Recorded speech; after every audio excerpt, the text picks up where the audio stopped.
if my phone decides to load. Alright, you ready? Yep. Cool. So first of all, what motivated you to join the Ignite Adaptive Sports program?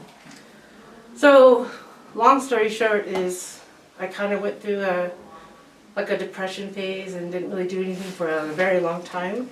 And I would say in the past year and a half I've gotten way more active, doing way more sports. And our goalie for our hockey team, Rob Martinez, she's going to be up here today too. She told me about this program and then the Winter Sports Clinic because she's going to that also. So she's like, you can come up to here, get some free skiing in, lessons for free, and then when we go to the Winter Sports Clinic, you'll be good. And I was like, I never said I was going to the Winter Sports Clinic. So she kind of like talked me into joining, but I wanted to do it for like, I want to get better and do more things actively with adaptive sports in general. Awesome. And what challenges did you face before joining, and how has the program helped you overcome them? Like I said, I had a lot of depression, and then I've had physical limitations. I kind of got hurt playing sled hockey. What happened? I hurt my shoulder, my rotator cuff. Found out that I have really bad arthritis in my shoulders and my elbows from the crutches. And when I fell, I basically wound up with like frozen shoulder syndrome, basically. So I haven't really been able to sled hockey very much. So getting up in here and being tethered, and it's kind of the same motions, but it's not.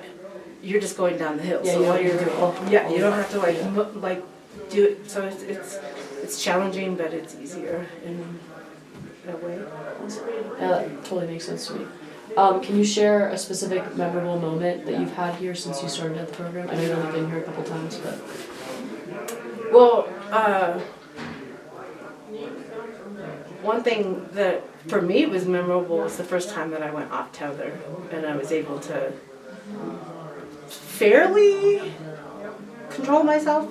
I was able to do a couple of switchbacks on my own and, S-turns, and then I was able to stop and kind of lay down kind of situation, but I still stopped.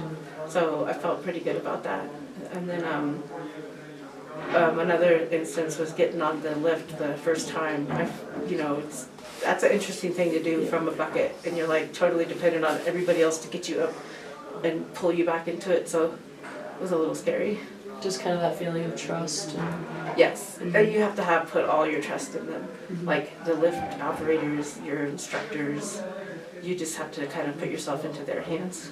And Mitch was saying that he's been your instructor throughout the entire duration of your... Yeah, luckily I've had him the whole time. And he's funny as hell. He's pretty good. He's really good.